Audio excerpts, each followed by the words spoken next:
They say retirement is supposed to be the golden chapter, the reward for a life spent navigating the concrete jungles and corporate ladders. For my wife, Evelyn, and me, that reward was meant to be 5 acres of Colorado tranquility, a slice of paradise we'd christened Sparrow Ridge Ranch.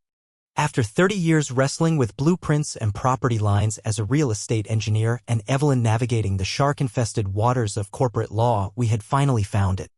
Nestled just outside the manicured perfection of Willow Bend Estates, an upscale development we had deliberately chosen not to join, our land offered breathtaking mountain views, blessed privacy, and the promise of peaceful mornings greeted only by birdsong and the scent of pine. Our first project, naturally, was the entrance. The existing rusty gate felt like a relic of a forgotten time, unworthy of the dream we were building. We envisioned something classic, fitting for a ranch, a sturdy, tasteful wooden gate flanked by stone columns. Nothing flashy, just solid, well-built quality, the same principle guiding everything we planned for our forever home. We hired reputable local contractors, secured the necessary permits from the county, and watched with quiet satisfaction as the stone columns began to rise. Everything felt right, proceeding smoothly toward the picture we held in our minds, or so I foolishly thought. One crisp spring morning, coffee mug warming my hands, I headed out early to check the overnight progress on the gate, anticipating another day settling into our hard-earned paradise. Instead, I stopped dead in my tracks, the coffee nearly sloshing over the rim. Blocking our half-finished entrance, placed with deliberate, malicious precision, sat a massive concrete slab easily weighing over a ton. It was an ugly gray declaration of war, completely barring access to our own property. Taped crudely to its surface was a printed notice, the Willow Bend Estates Homeowners Association logo displayed prominently at the top like a sneering coat of arms. In bold, unforgiving letters, it declared our gate construction violated community aesthetic guidelines and demanded all work be immediately discontinued. I stood there utterly bewildered, the cool morning air suddenly feeling hostile. Our property wasn't even part of Willow Bend Estates. We had meticulously verified that fact before signing the deed. This notice, this concrete monstrosity, it made no sense. A cold knot began to form in my stomach as I reached for my phone to call Evelyn. The piece of Sparrow Ridge Ranch had just been shattered. Evelyn arrived moments after my call, her sharp legal mind instantly assessing the situation with more composure than I could muster. We stood there together, staring at the offending block of concrete and the arrogant notice plastered onto it, a silent testament to someone's audacity. How could this happen? Who would go to such lengths? As we examined the crude barrier, wondering about our next move, the purr of an expensive engine announced the arrival of a gleaming luxury SUV. It pulled up beside us with an air of deliberate importance. Out stepped a woman, likely in her early 60s, blonde hair immaculately styled, dressed in an outfit that screamed old money and probably cost more than our first car. She approached us with the unwavering confidence of someone accustomed to bending the world to her will. "Mr. and Mrs. Carter, I presume," she announced, her voice smooth but lacking any genuine warmth. "I'm Margaret Livingston, president of the Willow Bend Estates Homeowners Association. No handshake. No pleasantries. I see you've received our notice regarding your rustic construction project," she continued, lingering on the word rustic, as though it were synonymous with trash heap. I took a deep, calming breath. Years of tense real estate negotiations had taught me the value of keeping an even keel, at least outwardly. "Ms. Livingston," I began, aiming for polite but firm. "There must be a misunderstanding. Our property isn't part of Willow Bend Estates. We've verified that specifically before purchasing." Her smile remained painted on, unwavering, but her eyes held a glint of steel. "The property itself may not be, Mr. Carter," she countered coolly, "but the access road Willow Bend Lane most certainly is. Check your paperwork.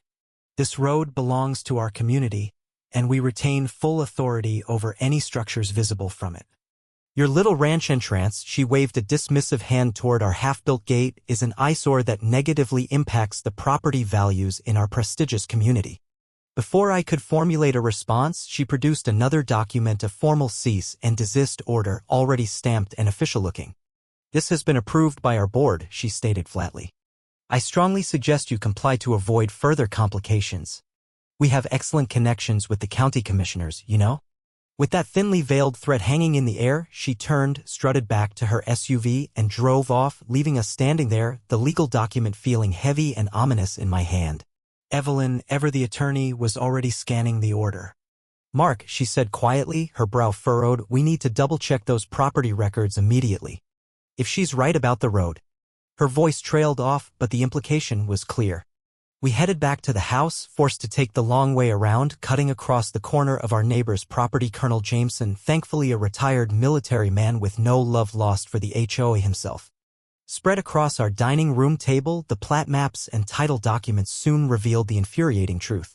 While Sparrow Ridge Ranch was indeed free and clear of HOA jurisdiction, a narrow strip encompassing the short access road Willow Bend Lane had been included within the original Willow Bend Estates boundaries decades ago by the developer, Summit Land Group. A crucial easement for our parcel's access had never been properly recorded or transferred when the land was subdivided years later. It was a technicality and oversight buried in aging paperwork, one that Margaret Livingston had clearly unearthed and was now ruthlessly exploiting. "This is absurd," Evelyn fumed, pushing aside a stack of deeds. "Right-of-way easements by necessity.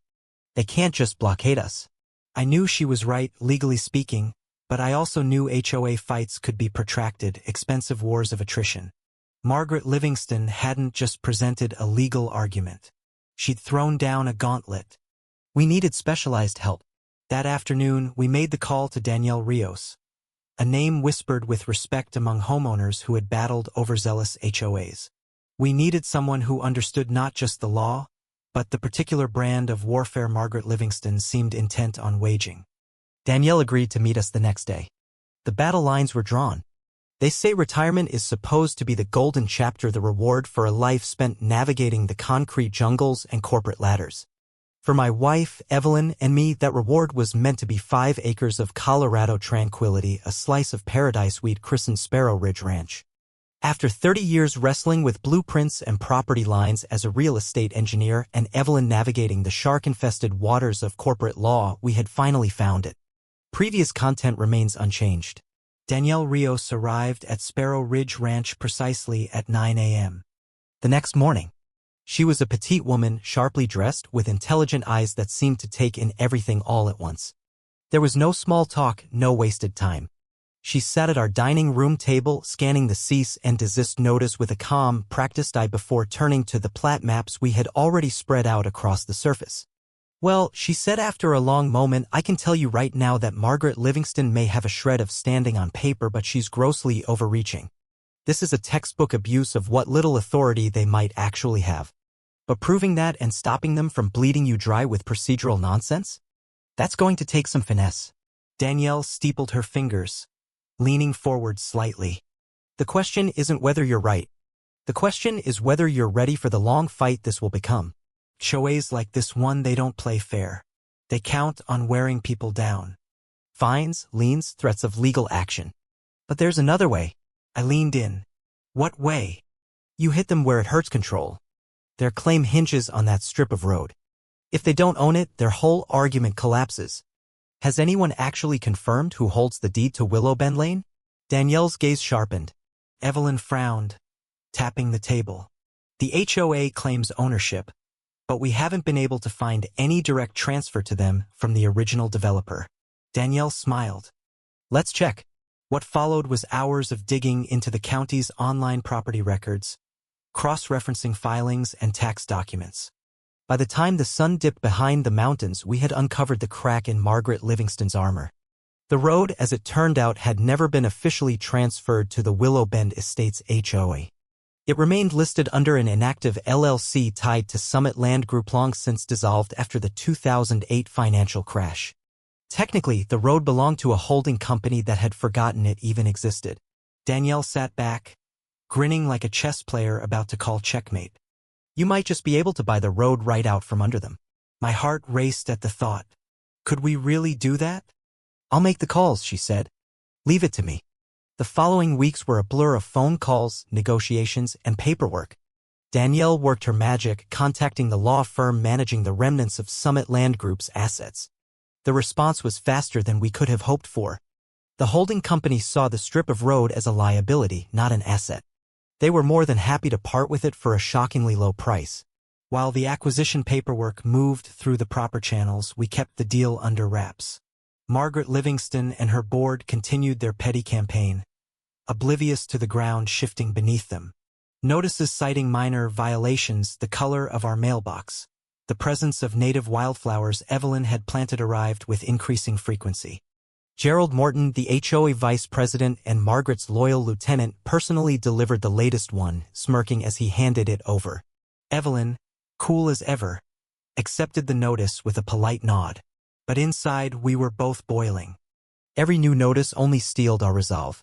The day the final deed transferred into my name, Danielle showed up at the ranch with the signed documents and a smile that could cut glass. "Congratulations, Mark," she said, sliding the paperwork across the table. "You now officially own Willow Bend Lane." The real work, we knew, was just beginning. Danielle helped us draft a formal notice to the Willow Bend Estates HOA. The letter was short, professional, and devastatingly effective. It informed the board of the ownership transfer and presented a road use agreement outlining the terms for continued access. The agreement guaranteed residents' use of the road, but it came with strict conditions. No barriers, no interference, and a maintenance fee set to triple their current dues. We timed the delivery of the notice perfectly, just days before the monthly HOA meeting when Margaret Livingston expected to crow about her victory over the unsightly gate. Instead, we were the ones holding the winning hand.